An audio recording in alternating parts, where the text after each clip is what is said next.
ride with me to the other clans and we will defeat the sky people.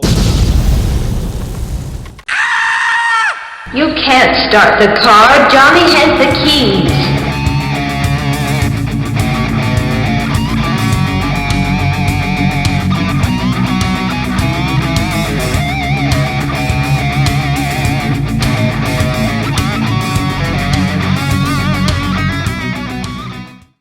Hello, hello, hello out there in podcast and YouTube land. You have reached Johnny Has the Keys, where we talk about horror movies and science fiction films and those key elements that lift them above the average genre fare. Are you joining us for the first time? Well, if you are, we would like to welcome you to our unique and special brand of nerdiness and geek research. There you go. There's an adjective. If you are returning, we would like to welcome you back because obviously you've caught on and we are a bit contagious, I would say. At least it's not, something viral. And we would like to welcome you back. We are in our 5th season. This is our 3rd episode. I am here with my co-host and good friend, David Horton. David, how are you doing this week? I am well. I've been good. How about you? Oh, I'm doing great. Yeah. Are we talking about our genre weeks? I can't remember who's supposed to go first. I can go first. It's fine. I delved in. I went into a weird space, almost kind of thing. And you might appreciate this. For some reason, I guess it's the darker side or whatever. I think it was because I was talking to my daughter and she mentioned she had seen Last House on the Left. Oh. And like a couple of days later, it started dawning on me. I went, wait, she's I know she's never seen that movie. And look, so I went and asked her, I said, what did you think of it? She goes, that was uncomfortable. And I went, it's supposed to be. That's kind of the point of that movie is it's uncomfortable. Did she see the original or the remake? I wasn't even aware until I went on. I started asking her a couple of things and she mentioned a couple of things and I went, I don't remember that from the movie. So started doing research and that just opened, like you said, like you do sometimes, it just opened up this rabbit hole. Yeah, and I suddenly got into all of this, I guess that assault/vengeance sub genre that's out there that is kind of twisted and demented that it is out there. It's like a step above torture porn. Well, we actually talked about it. I covered a movie in our intro section last season, I believe, or earlier this season. No, it was last season.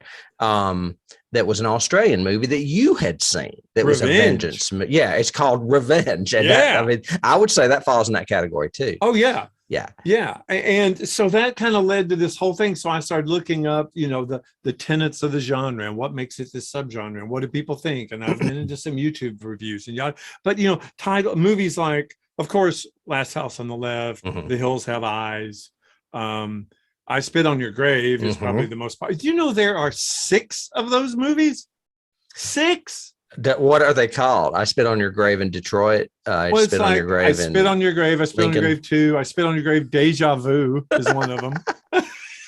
So, that's hilarious. Anyway, but Wrong Turn. I liked Wrong Turn. I remember it from. I don't know if I liked it, but I remember it from a long time ago. Miss 45. Do you remember that? Abel Ferrara. That was it was featured heavily in that movie Terror in the Aisles that I always talk about. Yeah. Her dressed as the nun kissing the bullets before she would take vengeance on the people. Right. And she would kill the guys with the bullets she kissed. Yeah. But it was very interesting. And I find it curious in this, very sensitive culture we're living in that those movies are still popular and still around and still being remade or reinvented or done again, kind of a thing. But it was just, I don't know. I guess it's just a literally a guilty pleasure.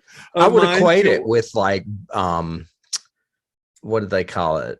Pulp fiction. Yeah. It's the movie version of Pulp Fiction. It's the Penny Dreadfuls of modern movies. Exactly. It's those paperbacks you found in used bookstores that you don't see that much anymore, that are just, full of sex or violence and stuff. Yeah. Yeah. Right. Like and it's almost like, I guess a comparison might be the early, what is it, EC comics, the ones that were in black and white, that were all about a vengeance story. It was always the husband jilted the wife, so she comes back from the dead and kills him, or whatever, that sort of thing. So did you ever find out which version she watched? She watched the newer one.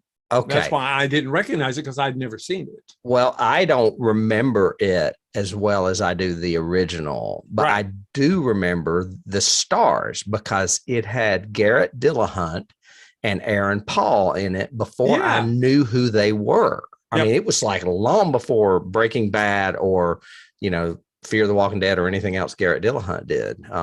Raising Hope, I think he did. Yeah. Well, when she said the parents are trying to get their daughter to the hospital, I went, no, they're not. Their daughter died in the lake. What are you talking about? and that's what spurred it, because it came out that no, in the new version, she does live, or she's at least alive. Yeah. Yeah.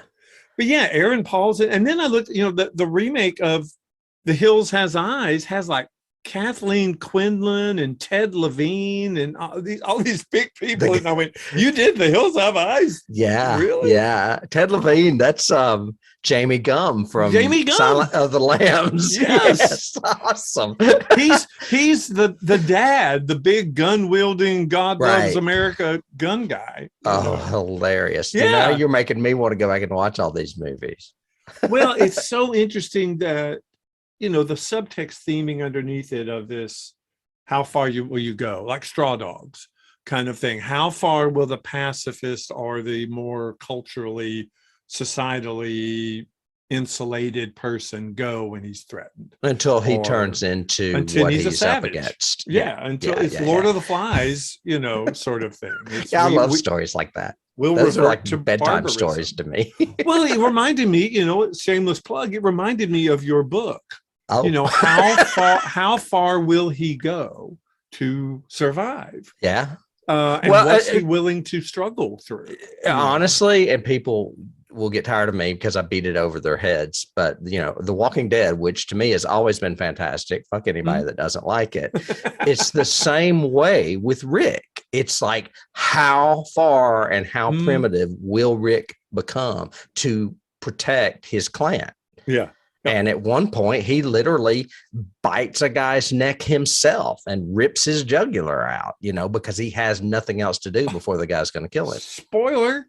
Now you've ruined it for me. Yeah, that's about a 6-year-old spoiler, maybe 10 even. I don't know. No, it's not been that long, but it's anyway, old. So I went down the rabbit hole of depravity and watching these all these poor people get abused and then seeking vengeance. What did you do?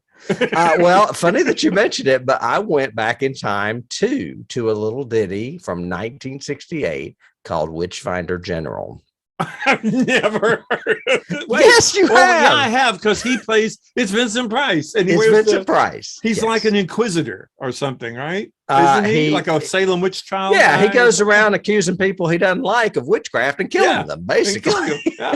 Which is probably a documentary. It is based on a novel by Ronald Bassett. He was a British historical writer. However, there's very little truth to this, other than the fact that in the 1600s, England did persecute like 300 witches, I think was, or excuse me, 500 witches, and he himself.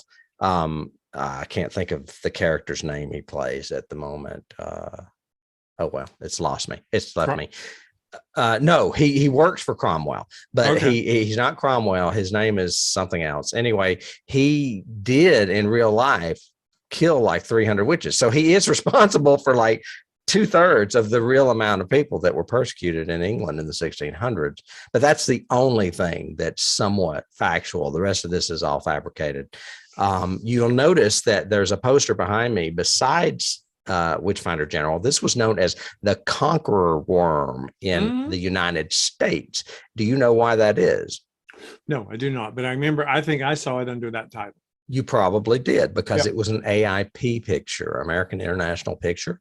Okay. And Roger Corman said it has to go with our Edgar Allan Poe movies, even though it has nothing to do with Edgar Allan Poe. So they slapped the title of an Edgar Allan Poe poem on it. And on the American version, which I did not see, apparently Vincent Price narrates from that poem to bookend the movie. There you go. There's your marketing for you. Yeah, Thanks, it's Roger. crazy. But what I wanted to say about it, you talk about falling down rabbit holes. This movie, it was rated by a magazine, a film magazine. I can't remember the name of it. Total Film, I think it's called, in London or England, as the 15th best horror movie ever made. And I was like, I don't think so, but I'm curious. I don't think so. I'm curious as to why you think that. So I did a little research, and the director's name was Michael Reeves, and it's kind of notorious that he died a month after this movie was made. It was his fourth film, I think, but he only did 3 that he's known for. Okay. And he was 25 and he died of an overdose he was depressed or something, and I guess was on drugs. And he clashed terribly with Vincent Price. He wanted Donald Pleasance for the part.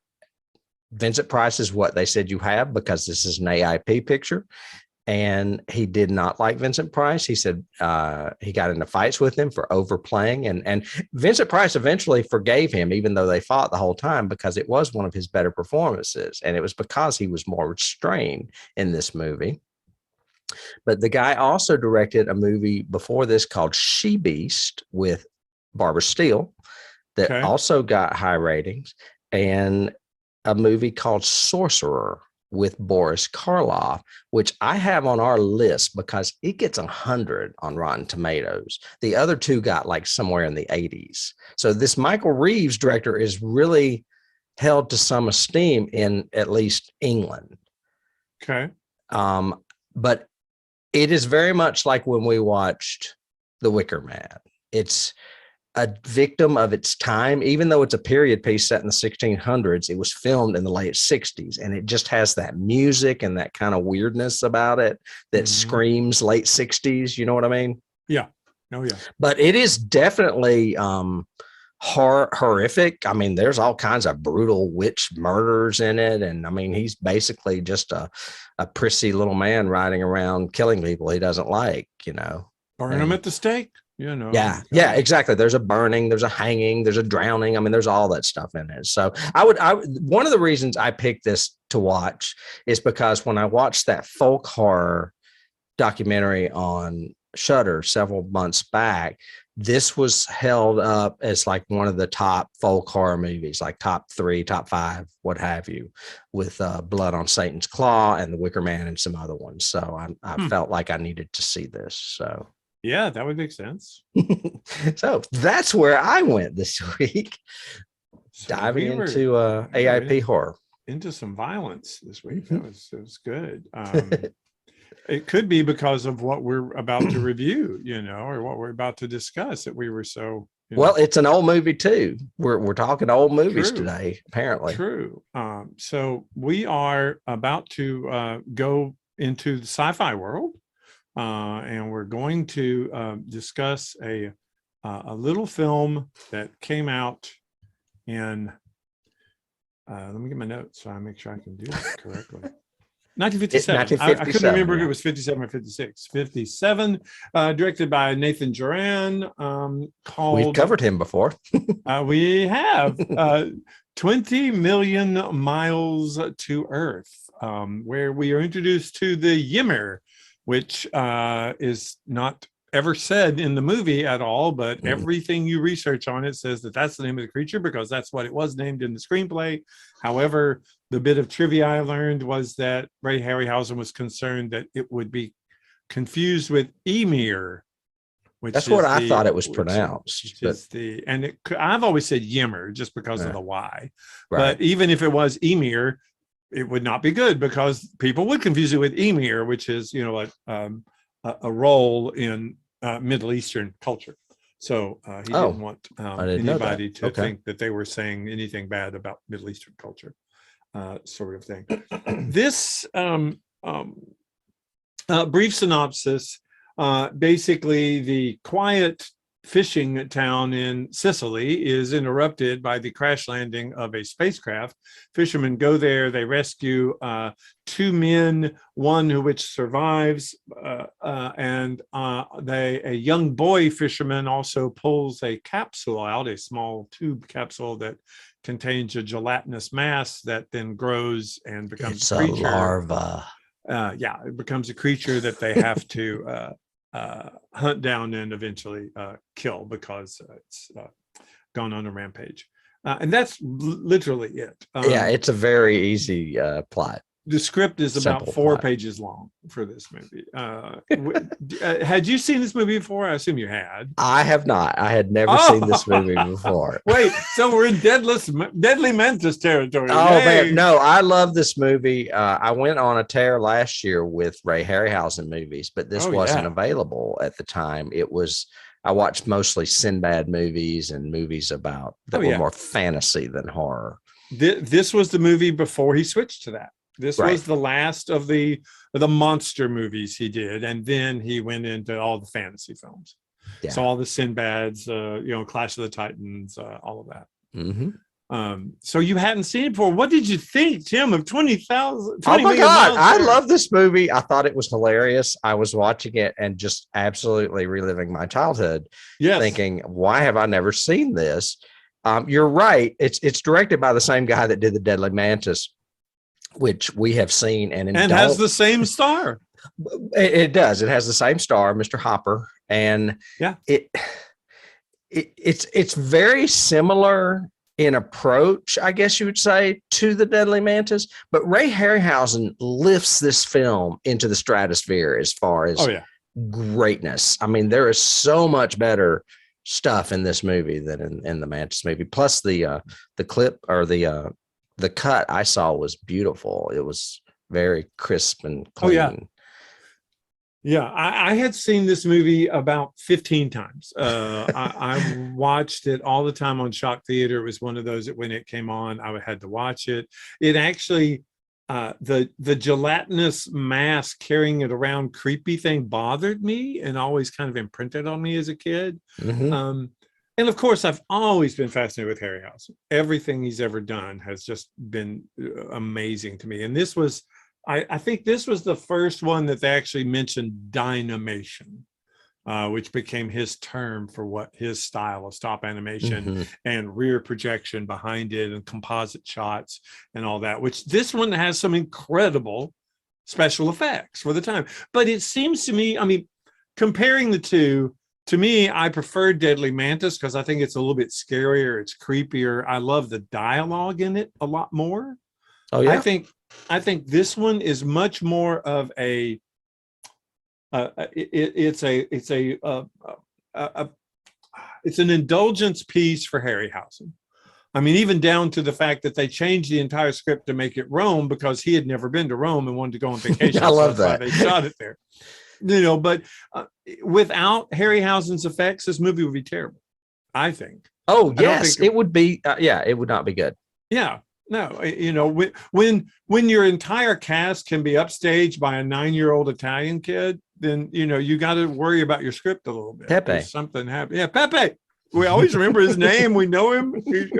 Senor Doctor, get a cowboy hat from Texas, but the effects, I mean, you can't start there with this movie. My biggest key, and I'll go ahead and say it because we're obviously going to mention it, is King Kong. I mean, this creature is very sympathetic and you like this creature. He's got character. You like and what I think is amazing is that is totally due to Harryhausen because the character has no dialogue, of course. It's the design of the face and the fact that he can give it expression and the choices that he makes, except for the police, the inept police at the Colosseum. He really doesn't kill anybody. He doesn't even kill the elephant. The elephant is still breathing when they pull up. No, and that that farmer just puts a pitchfork in his back. I was like, Yeah. damn, man, kill him. Yeah. Yeah. But it is, to your point, true. And it's even, if they had her do something to distract the emir so that they could kill it, it would have become totally King Kong to me, in my opinion, because it even has he's up on a high thing at the end falls. Yeah. and falls and everything. I mean, it's definitely his, it may have even been, we don't know, but I didn't see it in any research. It may have even been Harryhausen's homage to, King Kong. It could have been. And honestly, I think it's funny that you mentioned that he filmed it in Italy because he just wanted to vacation there. Yeah. But I think it made sense to have this creature on famous landmarks, and they had to pick a place. I mean, Italy has the Colosseum and other landmarks. They could have done it in Greece. They could have done it in Washington, D.C. They needed something, and I'm glad that they were allowed to do it, because obviously those explosions are projections that you see on the Colosseum because they can't risk damaging an artifact. Of course. You know what I'm saying? Oh, yeah. But I mean, it still looks cool to see him running around the Colosseum and then blowing things up and shooting at him and stuff. Oh, yeah. I love it. I love it. Yeah. I thought that having the landmarks, yeah, I agree with you, I think is important. Having the, although it, a lot of it doesn't work for me just from the bad scripting, the military coming down and taking over and the way it works and all that. It just, this and the whole forced romance, which came out of nowhere. Really that was left field, man. That was great. And hey, I'm sexy. You're sexy too. Let's get together. And didn't go anywhere either. I mean, no. Yeah. Well, I mean, if you're going to approach it from a logic standpoint, the science is out the window from the very beginning. When the ship crashes into the ocean, I was like, oh, it's just going to float there for a second before it sinks. Yeah. One of my first notes is, good thing that hole was above water. Yeah. And the fact that it when it crashes, the way they do the special effects, when it crashes, it looks like it hits something. And gets like it's stuck in land, and maybe the water's only 20 feet deep or whatever. Yeah. But then later on it sinks, and just physics, the design of the ship, even if it did stick into, it would still turn up right before it sank because there's more weight in the back. It's the way it is. Well, and that they were on Venus, and there was 15 of them, and it was upside researching down, creatures, the sets are right side up, and they had time in Venus to research creatures through the methane atmosphere. Right. Yeah. But yeah, so throw logic out the window, sit for the time period this was in 57, and appreciate the effects, the massive amount of work that went into it. I don't know how long it took him to do these effects, but it's a while to do any form of stop animation. But I love just his structure and the composite. I love when the creature's first born and it's crawling, it's walking along on the table, and they're in the background, looking at it and everything. And that's projected, and this is projected. They filmed this scene, they projected it on a screen, and he's animating this puppet in front of the screen. It's awesome. It looks so good. It does look good. It looks great. I love that the creature grows really fast too. It like triples in size overnight. Yeah, without eating anything. There's your key right there. It's Alien. Alien does the same thing. Very good. I hadn't thought of that, but that's excellent. I'm going to add that to my list right now. Yeah. But definitely, yeah. We mentioned Nathan Duran. I mean, Nathan Duran. Yeah. He really didn't do a lot of great movies. He did Deadly Mantis and Attack of the 50-Foot Woman, but he did go on to do The Seventh Voyage of Sinbad. So he must have had a good relationship with Ray Harryhausen when they made this movie. Well, and I think that's probably also with Schneer, the producer of this, because he basically produced every single thing Harryhausen did. And he actually came from Beneath the Sea and Earth versus the Flying Saucers, which was also Harryhausen. And before this movie, but basically, I assumed that he was his benefactor because he's the one that Harryhausen came to and said, "Hey, I got this idea for this Venus space monster, Venusian space Venusian.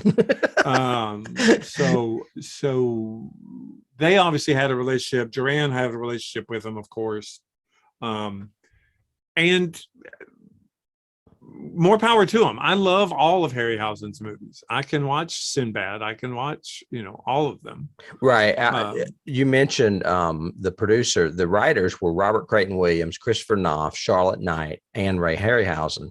All of them were known for B movies and television. That's why this script is so funny and quirky, because it is a B movie, basically. Yeah, and as we have said in the past, more than one writer, you end up getting some unusual situations. The more writers you get, let's put some romance in. Yeah, let's throw some romance in. Here's my scene. Yeah, I'm surprised when she came out of the trailer, they didn't put that Finnerman haze filter around her, because it goes to that perfect close up of her going, right, or her going like this. Yeah, with the hand over the one mouth. hand. Yeah, you got to do it. Yeah. It did have another title. I have that in my trivia. Did it? I don't remember. Yeah, the original title was Beast from Space, and in certain countries, it was released that way because they wouldn't understand the reference of Interesting. the title. And the title is fairly accurate, right? The closest that Venus ever gets to Earth in perihelion is 79 million miles. So it's very close to, that's where it came from. Well, that's 59 million miles more, David. Well, I'm sorry. I'm sorry, 19.6, something like that. Oh, okay. 19.6 million. Oh, so they rounded it. Okay. Yeah, they rounded it up to 20. Yeah. Sorry. I don't know why I was thinking 80 million. Yeah, no, it's 20. Yeah, that's funny.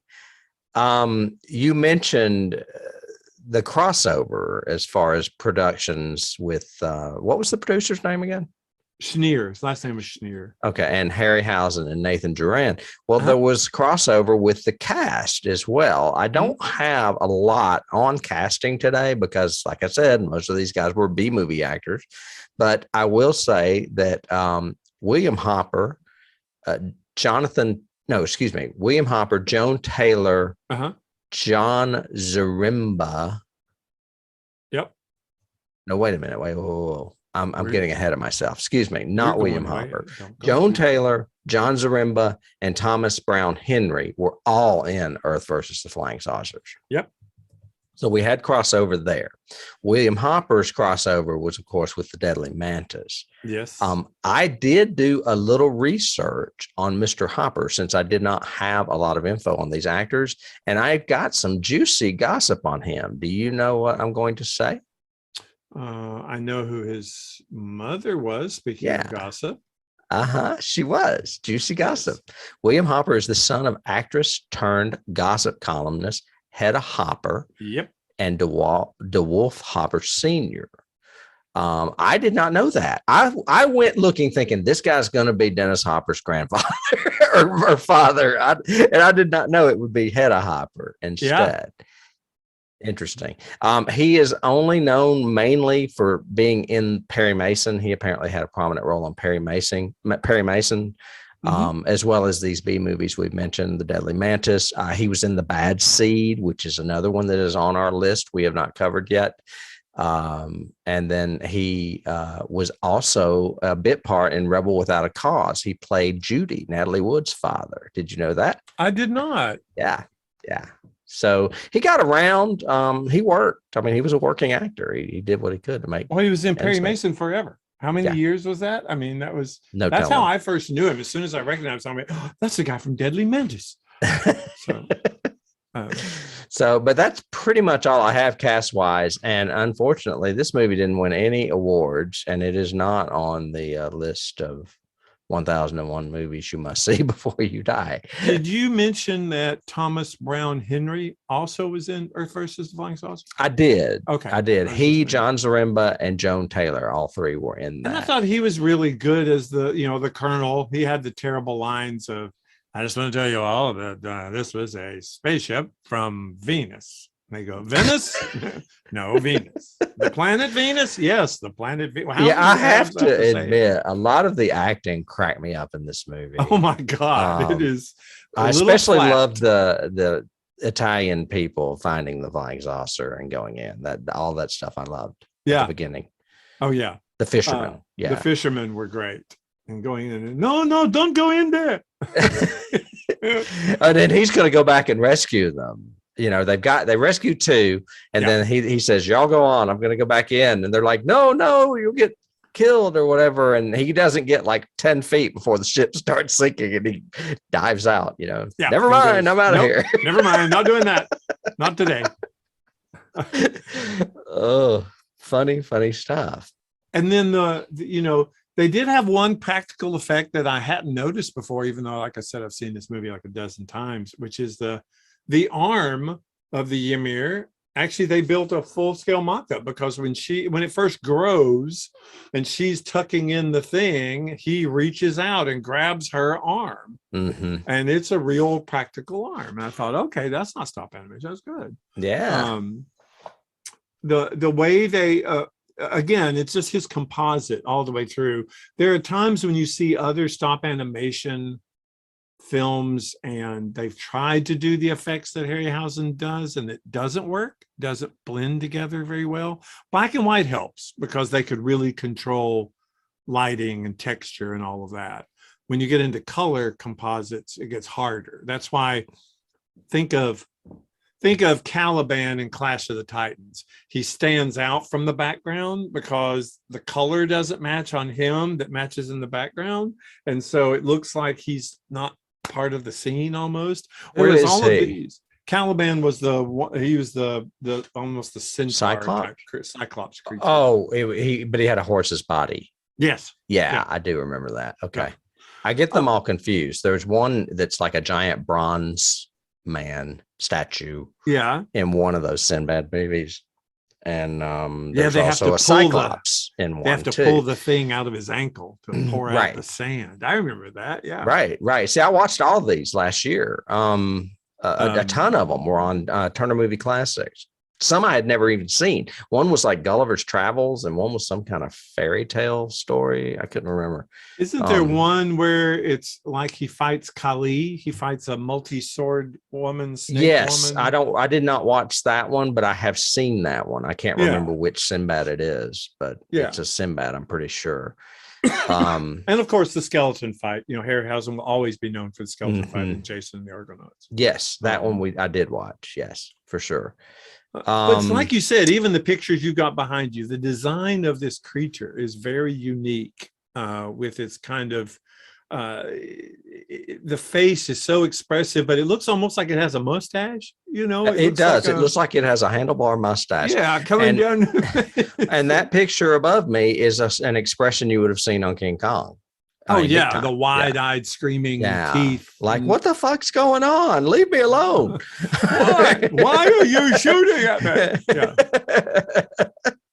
I'm just trying to, but that's, and that's a kind of, that's a failing of the script, I think. King Kong, we knew his motivation, and it made us even more. The fact that he just wanted to get out. He was captured, he just wanted to get away, and he loved the girl, kind of thing. We don't get that with the Ymir. We don't know what its motivation is. And they had opportunity. They could have had him. They could have used that girl with him more so than the one scene they had with her and the other, and not Dennis Hopper, whatever his name is. William Hopper. Yeah. Oh yeah. Definitely. Or they could have used him seeing her with him and getting jealous. Yes. Something else. They could have added some story element there for sure. Yeah, if she had, earlier shown kindness to him and recognized that kind of thing. Mm-hmm. Or if he's trying to get to the highest place, or he's trying to find a methane tank, for God's sake, or something else, a sulfur pit. There's got to be a reason for, I love how they lure him with bags of sulfur. Yeah. I'm sure that. Yummy sulfur. Smelled great around him. He's probably got terrible breath. I'm just saying. You mentioned the Dynamation was coined for this. Originally in the press kit, they called it electrolytic dynamation. But they shortened it to Dynamation for Thank God. promotional purposes, I'm sure, because electrolytic is really hard to say. Yeah. And doesn't really make a lot of sense. Yeah. I also have a note that we talk a lot about Fangoria on this podcast, but the predecessor to Fangoria was Forey Ackerman's Famous Monsters of Filmland. Famous Monsters. Yeah. And the 1966 February issue devoted 12 pages to this movie. Wow. So, I mean, when we would see in our equivalent of the 80s, a big spread on Tom Savini or, someone like that, it's the very same thing. They were doing the same thing for Harryhausen back in the 60s. Well, you have to. I mean, he was a genius of what he did for film and how he changed it. Yeah. I think he's already got before he died, he got like an honorary Oscar, I'm sure. Well, and you know how people like memorabilia, and especially when we were growing up, 70s, 80s, and into the 90s, people were big into collecting memorabilia. I think it's starting to come back again, or at least they're just exposing their collections a lot more now. Mm-hmm. But, that's where you heard, Spielberg spent all this money for the sleigh from Citizen Kane, or people who bought the bat from Untouchables, that he uses. Elliot Ness. No, that Capone uses, the one the bat he uses to beat the guy to death with, that sort of thing. I wanted two things ever in history as memorabilia. I wanted Robbie the robot. I wanted that frickin' robot because I think he's awesome. And I wanted this tube. I think this tube with the gelatinous mass thing inside it would be such a cool prop just to have up on the shelf. It has letters on it, US something. Yeah, it's like US Space Force. USAF, I think. Yeah. Like USA Find. I can't remember what. US Air Force. Yeah. Oh, that's it. Because it's an Air Force plane. That's right. Probably. But yes, I always thought that would just be cool to have as a piece of memorabilia. It's always neat. I would rather have a little statue of the smallest version of him. Oh, that'd be cool just to have an actual maquette. On my desk. Yeah, that would be cool. Very cool. I'm sure somebody sells baby Yimmers somewhere. Well, I mean, he should have been a model just like the other Aurora Monster models. He would have been great. Yeah. Yeah, he should have been. Mm-hmm. You want to do keys? Keys absolutely. I think I'm pretty much on my way there as far as what I have here. We mentioned King Kong. That would have been the Aurora model, him fighting the elephant, together kind of thing would have looked cool. That would have been hard to put together. No. I did Spock with a 3-headed snake, Oh my God, I think I had that model too. I remember that. Oh my gosh. It was really good. Yeah, it was like down near the ground. Down near the ground with just 3 heads coming up, and then Spock's here with his phaser pointed at it. Right. Yeah. I do. Yeah. I remember that. The elephant animation in this is really good too. It looks very realistic. Very realistic. Mm-hmm. Yeah. And the thing that Harryhausen did well, which other cheaper versions and knockoffs didn't do, was weight. He always did weight really well. And I think up until Phil Tippett, because Phil Tippett is like the predecessor. I mean the descendant of Harryhausen. He did all the stop animation before Jurassic Park. So when you had Dragon Slayer and the dragon and all of that, you had the Tauntauns and Star Wars, Land That Time Forgot, the big huge AT-AT movers, the great big giant tank mover things in Star Wars. That's all Phil Tippett and his team. Okay. But what he would do was add a lot of weight and girth and everything. But the thing that he had that Harryhausen didn't have was he added motion blur, which made it all work realistic and much more realistic looking. But yeah, this elephant is phenomenal. Mm-hmm.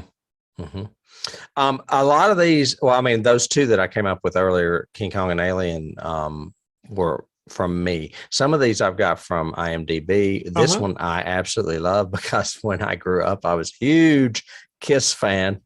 And apparently Gene Simmons was a huge fan of Ray Harryhausen and says that his stage moves are based on the Yimmer moves.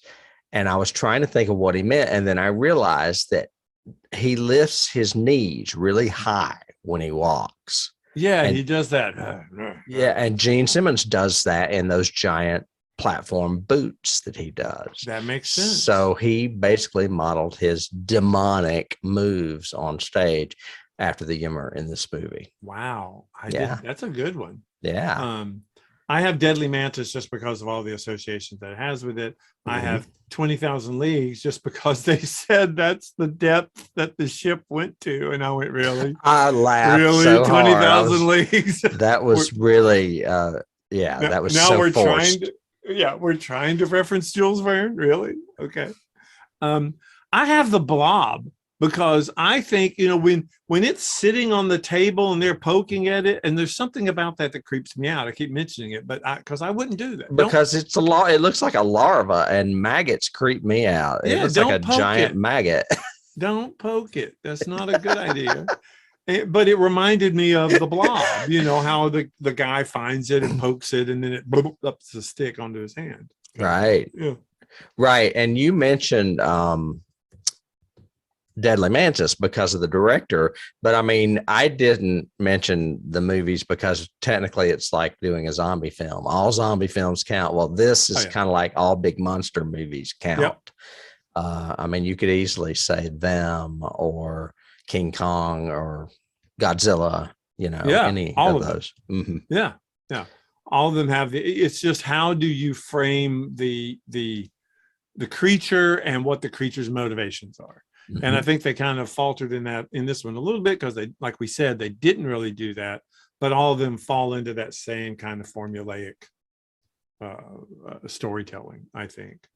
And the heroic lead who nobody believes at first, but then they do, or whatever sort of thing. I have something that just touches on what you said. Yes. You mentioned Kalybos from Clash of the Titans. Yeah. Apparently Ymir was the template for that. That makes sense. And it says the Kraken is also very similar. So those are two movies that were also Harryhausen movies that would be, any Harryhausen movie would be a direct key to this movie.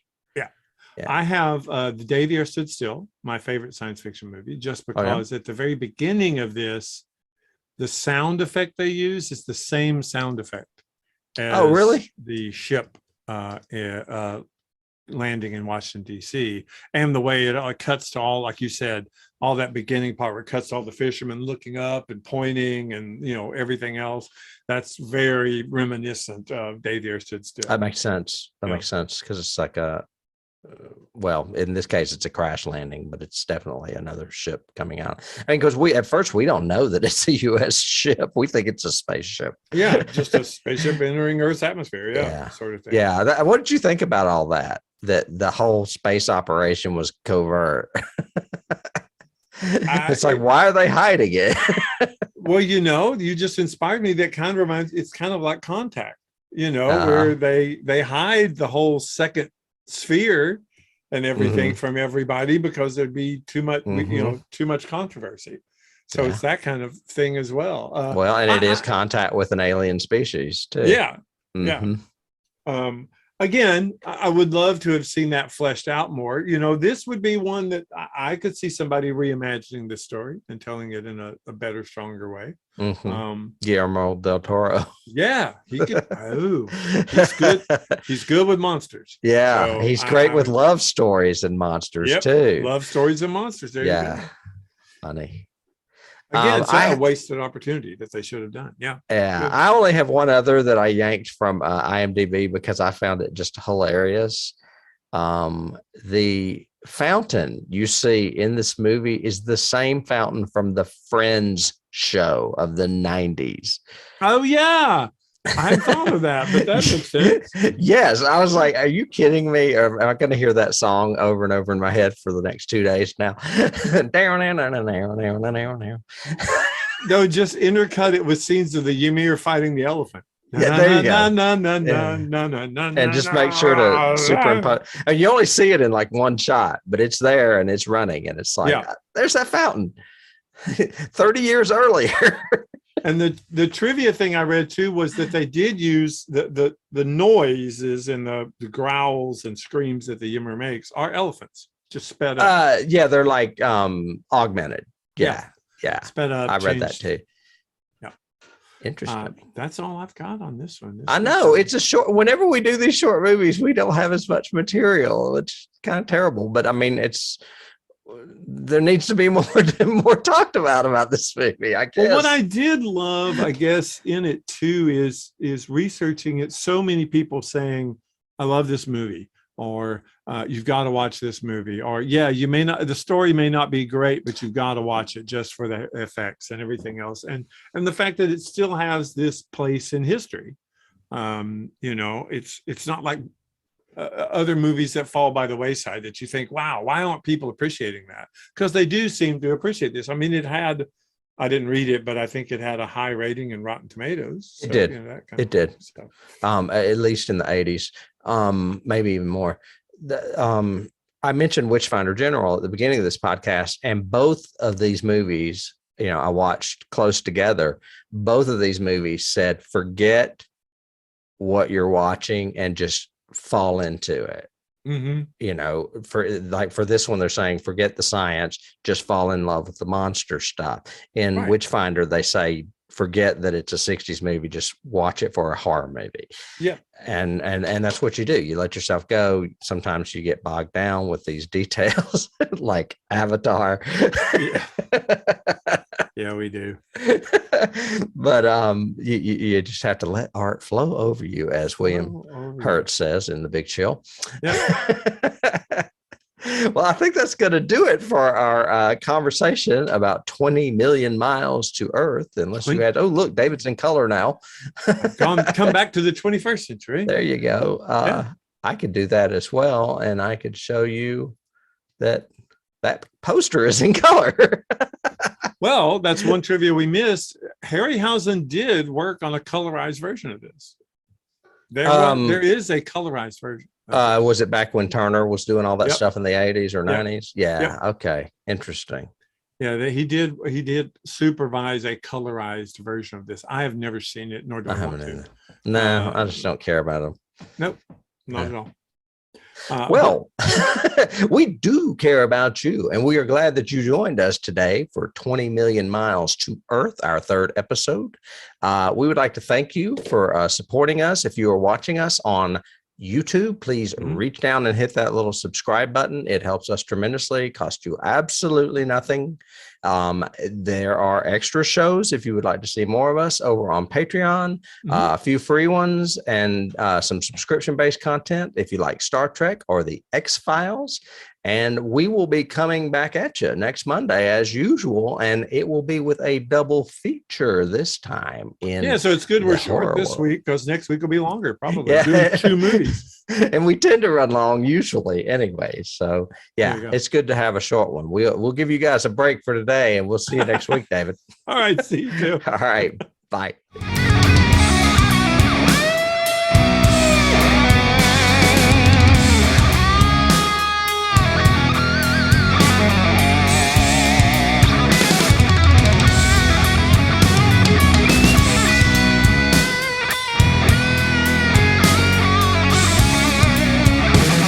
You can't start the car. Johnny has the keys.